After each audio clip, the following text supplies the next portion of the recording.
Morning.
Jigs.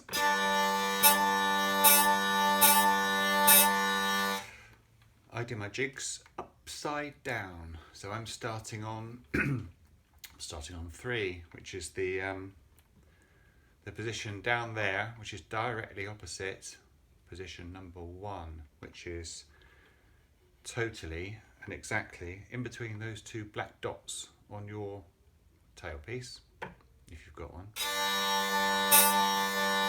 That's where 1 is. 3's in the opposite position, 180 degrees after that, which is right at the bottom, right there, between the two blobbies, strap hooks. 2 is obviously 90 degrees after number 1 and 90 degrees before number 3. And position 4 is 90 degrees after position 3 and 90 degrees before position 1.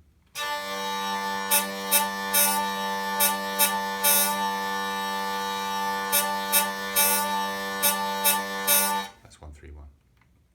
Okay, jigs, I do them upside down, so I'm starting on 3. I didn't make a conscious decision to do that. It just seemed the obvious way of doing it.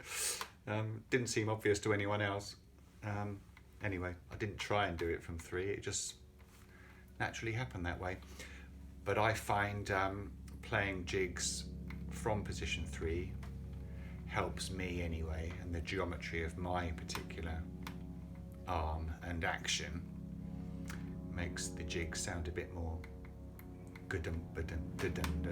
Nelly the Elephant, sort of English country jiggy sounding. And that's a helicopter going by, ignore that.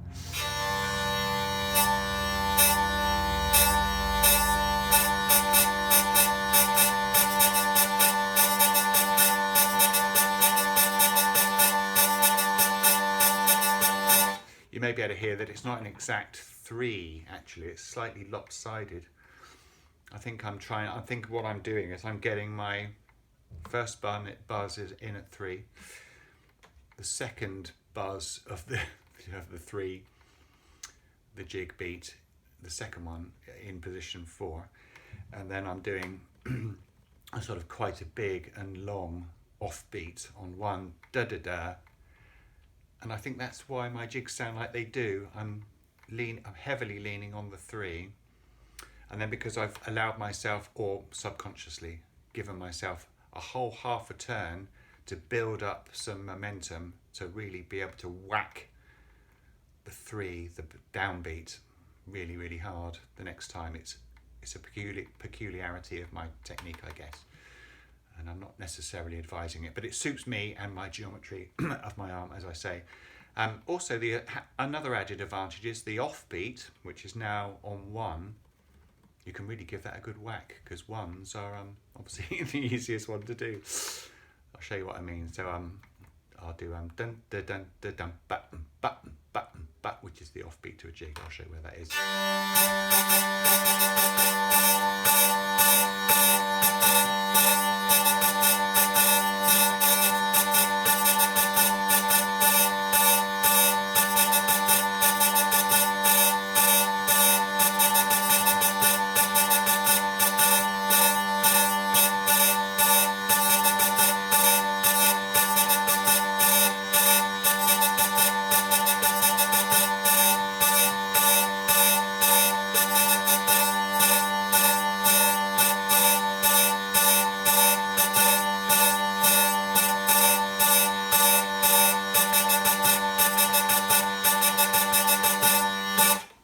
Okay, and that's how I do it. Note, I'm keeping a very straight wrist, very straight arm, like a piston on a steam train.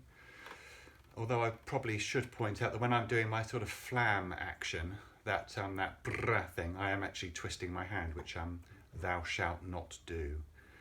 But I found it's helped me get the final of the 4th of the flams that I'm doing, but really it'd be a really great idea to try not to do that. I'm using also doing another tiny flam, which is the downward one, which is the da da da da da da da da.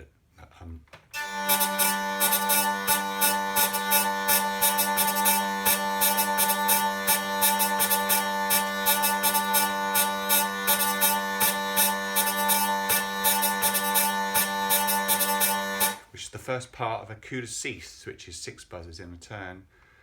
You can also do it on the way up as well, like this.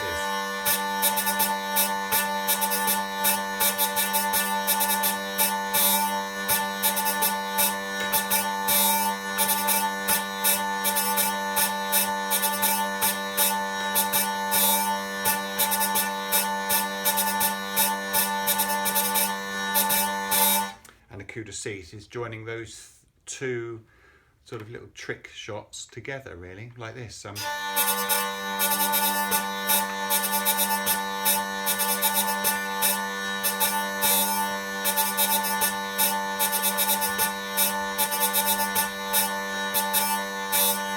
I find it a bit difficult to make a coup de six buzz sound sort of groovy in any way. I find it so sort of, you have to be quite precise, and so precise that somehow the groove is lost, and I've yet to get it back. Steve Tyler can do it really well, obviously Valentin, and the wonderful Gregory, obviously, but I tend to only use the first part of it, or the second part of a coup de six, just to decorate my normal Scottish beat, 4-beat. And my Scottish beat obviously tends to be mostly sort of reggae based. It's dun da da da da da da da. It's that offbeat shuffle. Only very slightly indicating the 1, very slightly indicating the 2, and leaning really heavy on the 3, and a little bit then on the 4. Da da da da da da da.